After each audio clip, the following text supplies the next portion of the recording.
ప్రజాపాలన చేసిన అది అంటే మంచి గ్రామము, మంచిగా కలిసిమెలిసి ఆత్మీయత ఉండే నాతాలగూడెం గ్రామస్తుల అదృష్టం అని నేను భావిస్తున్నాను. వెలుగొండ పక్కకు మా ఊర్లో మేము భావించే ఊరికి ఈ యొక్క గ్రామ సభ ఏడనగానే గుర్తొచ్చింది మీ ఊరే. సో చాలా సంతోషం ఇక్కడికి రావడం. అయితే ఇదొక అదృష్టం. అయితే పొద్దుగాల ఆలస్యంగా ఉత్తమ్ కుమార్ రెడ్డి గారు సారు నేను ఇక్కడికి వస్తాను అని అంటే ఇమ్మీడియట్ గా నాతాలగూడెం రండి అన్నా అని చెప్పినాం. సార్ను కోరినాం ఇక్కడికి మన దగ్గరికి వారు ఇమ్మీడియట్ గా సుముఖత తెలపడం చాలా సంతోషం. మరి దీనికి సంబంధించి మరి ఈ రోజు గొప్ప కార్యక్రమాలు చేస్తున్నాం. ఇంతకుముందే ముఖ్యమంత్రి రేవంత్ రెడ్డి గారి వారి మాటలు విన్నాం. ఈరోజు ప్రజాపాలనలో భాగంగా అనేక కార్యక్రమాలు చేస్తూ ఆనాడు ఉచిత బస్సు అయితేంది, మహిళలకు 200 గృహజ్యోతి అయితేంది, మరి కరెంటు బిల్లు ఉచితం, అట్లనే ఆరోగ్యశ్రీ 5 నుంచి 10 లక్షలు చేసే కార్యక్రమం అయితేంది, సిలిండర్ 500కే ఇచ్చే కార్యక్రమం అయితేంది, ఇవన్నీ చేస్తూ ఈ రోజు ఈ గ్రామ సభల ద్వారా మధ్యలో రైతు రుణమాఫీ కూడా దాదాపుగా పూర్తయింది. ఇంకా కొద్దిగా 1-6 ఉంటే అవి కూడా జరుగుతాయి 2 లక్షల వరకు.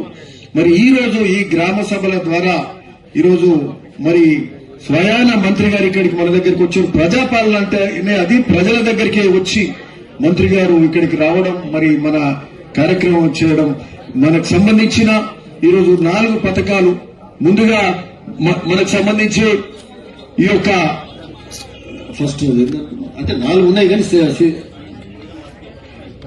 ఫస్ట్ అన్నిటికంటే ముందు ఏంటంటే క్రమ సంఖ్య చూస్తున్నా. ఈరోజు మనకు సంబంధించిన ముఖ్య కార్యక్రమాలలో ఇందిరమ్మ ఆత్మీయ భరోసా నాడు మనకు సంబంధించి రైతు బంధు అయిన అంతకుముందు ఇచ్చేది. పేద రైతు కూలీలు భూమి లేదు, భూమి ఉన్న వాళ్ళకి ఇస్తున్నారు. మా సంగతి ఏందని ఆ రోజు అడిగినారు.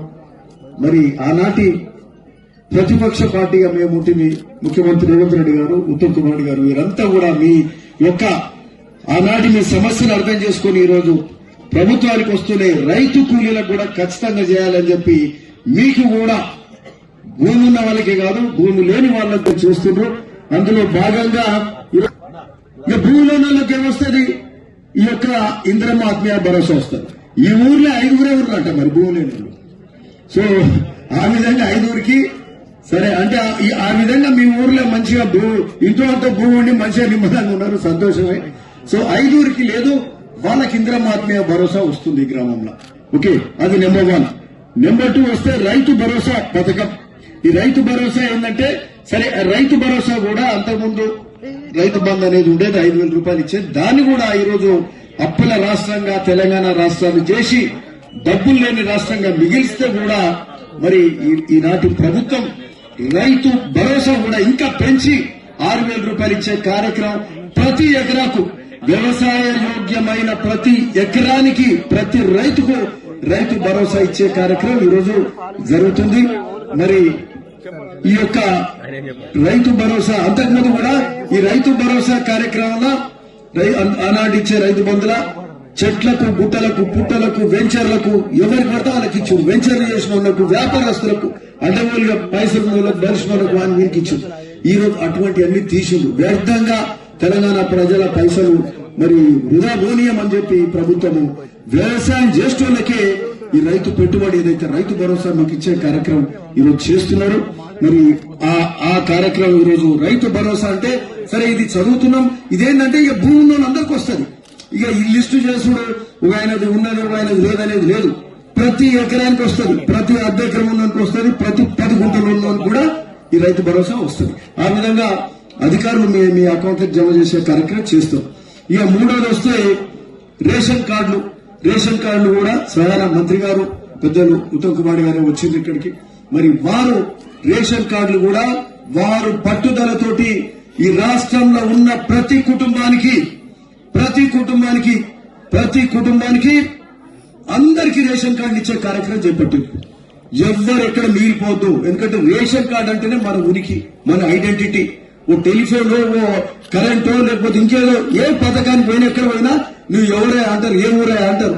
కుటుంబ పెద్దవాళ్ళు అంటారు, నీ ఊరేంది అంటారు. అంటే ఏం చూపెడతాం మనం? మన రేషన్ కార్డు చూపెట్టేది అంటే మన ఊరికి మన గుర్తింపే అది. అట్లాంటి రేషన్ కార్డులు 10 ఏళ్ళు ఇయ్యలే మనకు, ఇచ్చిన 10 ఏళ్ల పాటు. అంటే రేషన్ కార్డులు ఇచ్చి సోయి కూడా వాళ్ళకి లేకుండా పాయే. ఇది అంత మరి అధ్వానంగా మరి ఎందుకు ఆలోచించారు అంతమంది ప్రభుత్వాలు అనేది మరి ఈ రోజు మనం ఆలోచించాలి. ఈ రోజు చెప్పినట్టుగా ప్రతి ఒక్కరికి ప్రతి కుటుంబానికి రేషన్ కార్డులు ఇచ్చే కార్యక్రమం జరుగుతుంది. అట్లనే రేషన్ కార్డులలో రేషన్ కార్డు ఇవ్వకపోగా రేషన్ కార్డుల కుటుంబ సభ్యులు కొత్త కోడలు వచ్చే ఆమె పేరు చేయాలి.